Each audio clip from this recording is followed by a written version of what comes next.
Alexander Gardner sailed from Glasgow to America in 1856, hoping to establish a utopian society, but instead ended up a photographer in Washington, the epicenter of seismic historical upheaval.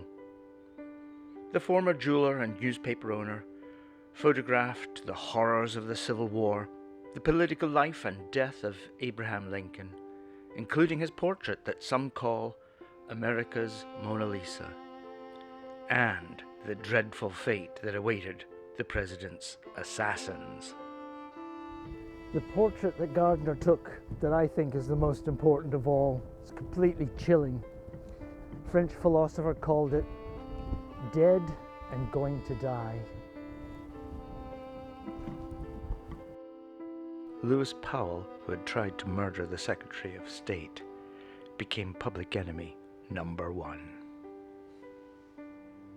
Okay, Reno, you've spent the last 10 days below deck, so this is you just out in the sun for the first time. Let's just say it hasn't been comfortable while you've been on board ship. You've been manacled, you've worn the proverbial ball and chain. 5 days ago, you turned 21. Happy birthday, by the way.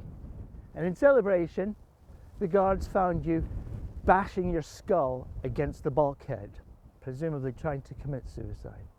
The other prisoners have been photographed. Some of them look very frightened. Some look like they're broken men. But not you, because you are Lewis Powell.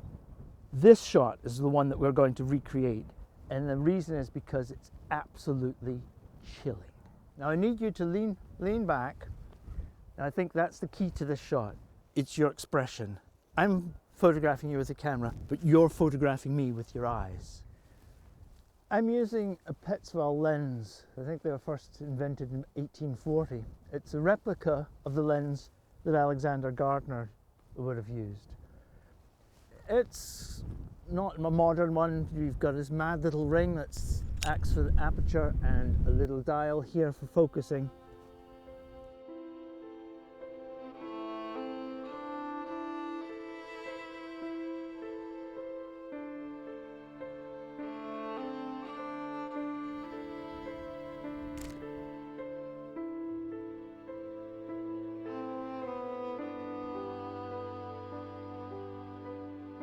Photography today is much easier than it was 150 years ago.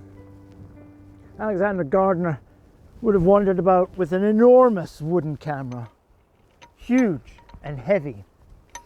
His negative was so slow that he'd have to have an exposure of 2, 3, 4, 5 seconds at the fastest. It meant that once he was set up, he simply popped the cap off.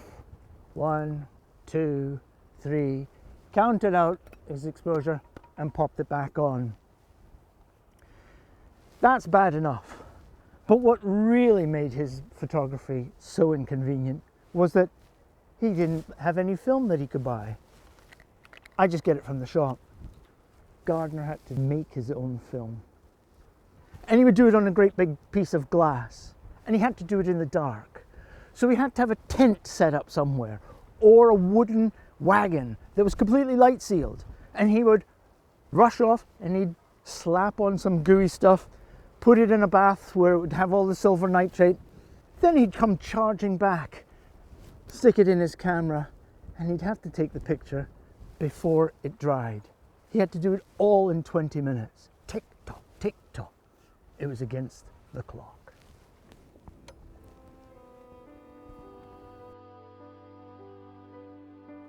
Alexander Gardner is never going to be remembered for being a jeweler, for owning a newspaper in Glasgow, or for having tried to set up a utopian society in Iowa. He'll always be remembered as a photographer, and a photographer of the Civil War.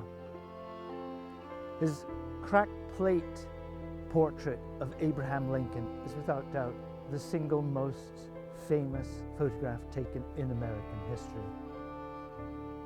He was in the right place at the right time, but he was also the right man.